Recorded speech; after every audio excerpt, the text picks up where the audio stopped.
In the previous video, I gave you a challenge, and in this video, we're going to see the solution.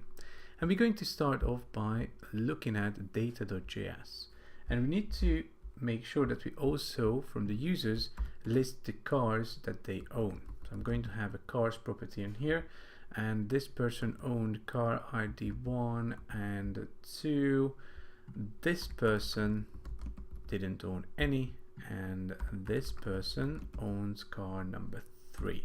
And I'm adding this as an array because, as you can see, one person can own more than one car. Okay, so let's go back to app.js as well and make some changes in here. So for the user type, we want to add a new field, and you could have called this anything. I'm just going to call this car, which should return a list of cars or a list of car types. Now, remember what we said, because car is not part of the document, so therefore it's not part of the original schema. This particular resolver function is not going to work, so we need to create a custom resolver function. So let's do that, and we are going to create that for the user. And how did we call it? We call it car, so that's the car resolver. And I'm not going to console log this, but again, we will have access to the parent. And what is that parent? So let's scroll up here. So the parent is going to be the actual user. So it's going to be this information here, and that will give us access to the car IDs as well. Okay, so what can we do here? Well, we can then write a very simple resolver that says parent.cars. So this is the array of IDs for the cars that this particular person owns. We're going to map them, and for each, how should we call it? Let's call it car ID.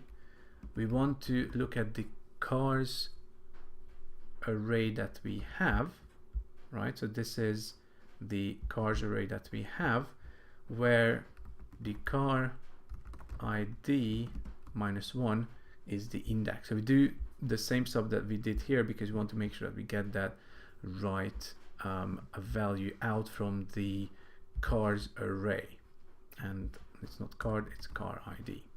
Okay, so let's save this and start the application, and don't forget to refresh this playground if you haven't done that.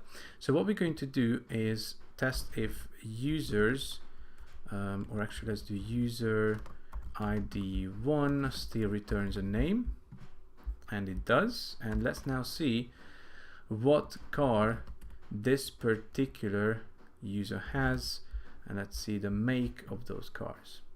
Okay, so that seems to be working. Perfect. And if we do user number 2, empty array, just as expected, and then we do have that as well. We could also say, okay, so for all the users, give me the name and give me the car make that they own. And now we get name of person and the list of cars that these people actually own. So hopefully you got this solution as well. And in the next video, we are going to take a look at mutations.